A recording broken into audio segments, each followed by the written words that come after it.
Don't look now, but Philadelphia 76ers boss Daryl Morey might be tinkering with the roster just a smidge more.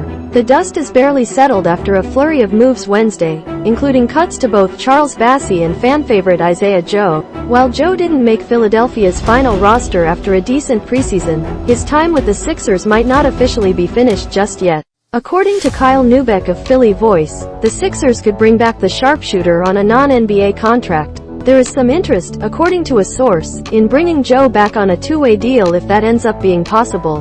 From the player's perspective, a standard NBA contract would obviously be the first priority, so the Sixers may not have the luxury of bringing Joe back on a deal with better terms for the team. That said, it's too early to say if his time with the organization is up yet, or if he can be retained in a role that allows Joe to put time in with the Blue Coats in the hope of becoming a reliable role player.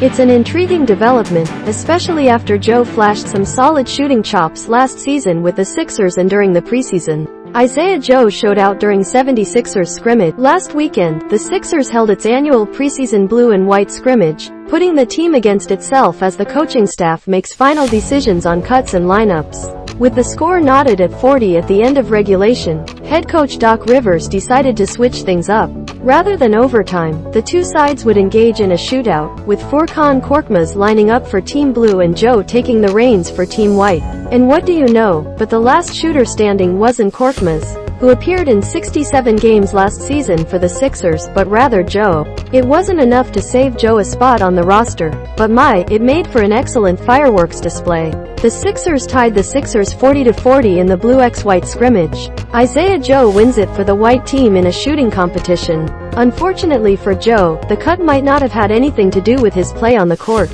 Of course, if he absolutely lit things up, he'd likely still be on the Sixers roster. But Joe was cut nonetheless, a surprising one considering that the Sixers only needed to cut one more player to get to the league's max of 15 players.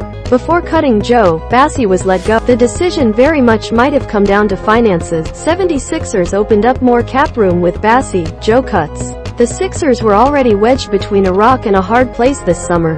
By signing P.J. Tucker to the mid-level exception, the Sixers triggered the league's hard cap, set at nearly $157 million. By cutting Bassey and Joe, the Sixers opened up roughly $5.5 million after roughly $300,000 in cap holds for Trevelin Queen and Bassey. That $5.5 million might not seem like much, but it's significantly more than the less than $1 million that Philadelphia was expected to enter the season with. Down the line, Philadelphia looked to package a few players together to bring in some mid-season depth. Matisse Thybulle is a name that was thrown around all summer. His expring $4.3 million could be offloaded for additional help around the trade deadline.